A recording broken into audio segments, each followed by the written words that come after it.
low enough. Thank you. That's good. Lower? Okay, thanks. The itching started in June.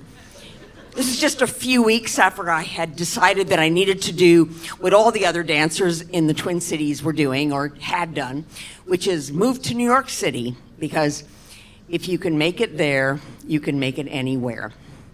I wasn't too concerned about the itching, but when I sprouted this rash on my stomach, I thought, well, I wanted to say goodbye to my doctor anyway before I left town, so may as well just have her take a look at it, which she did. And then she said, now, I'm not saying this is all in your head. Obviously, it's physical too, but I really think this is your body's response to stress.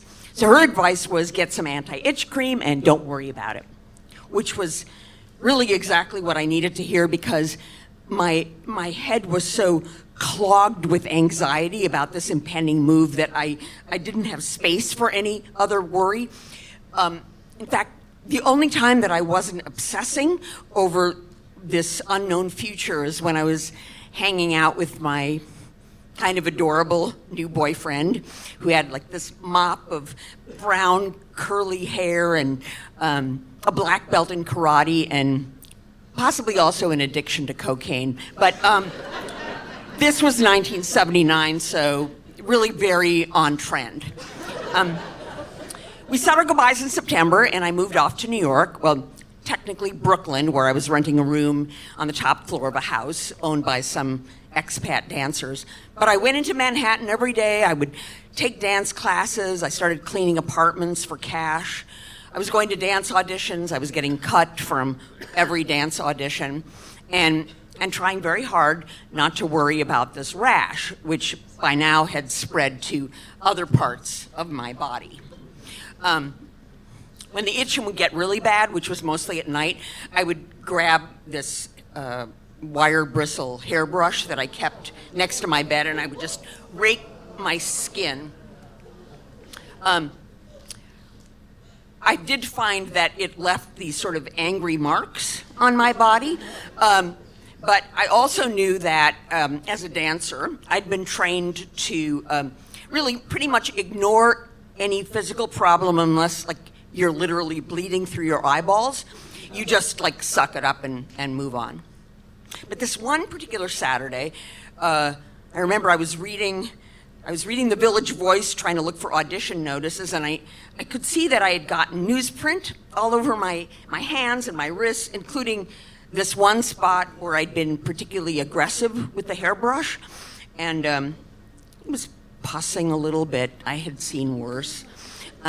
But that night, I woke up with this horrible fever and also chills and retching, and I thought, not bleeding from the eyeballs, but I think I should get this taken care of. So the next morning, Sunday morning, I dragged myself to the free clinic in Williamsburg, where it looked like all of Brooklyn had been infected with bubonic plague, and they had all come here to be treated. But eventually, they called my name, and I went back to the exam room, and I was trying to explain what I thought had happened, and maybe that I'd given myself blood poisoning, but I was sobbing so hard that I started hyperventilating, and I don't know if you know that this happens, but when you have too much oxygen in your system, you get into this sort of paralysis, this like rigor mortis, and at that point, the nurse put a bag over my head, which I tried to like lift off, but of course my hands were frozen, and I later learned that this is actually standard protocol when you hyperventilate, but at the time I had some paranoid idea that I was being poisoned or maybe just humiliated.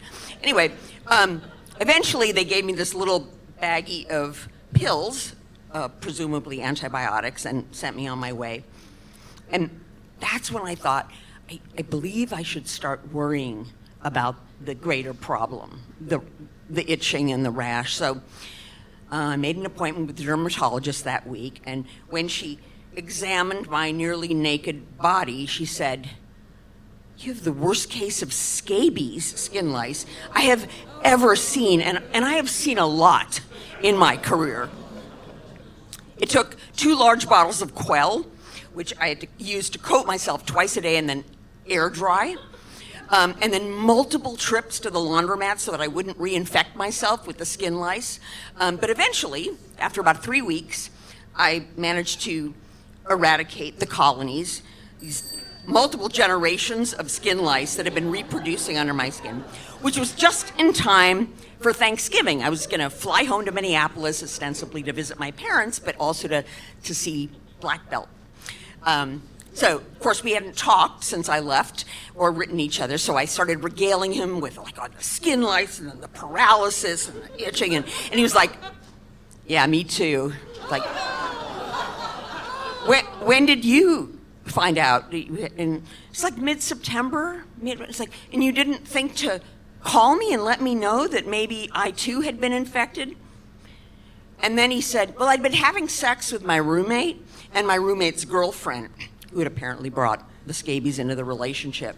It was like, I didn't know if I was more pissed off that he didn't bother to inform me about the scabies, or that he'd been cheating on me with the roommate and the roommate's girlfriend, or that he didn't invite me to join their threesome.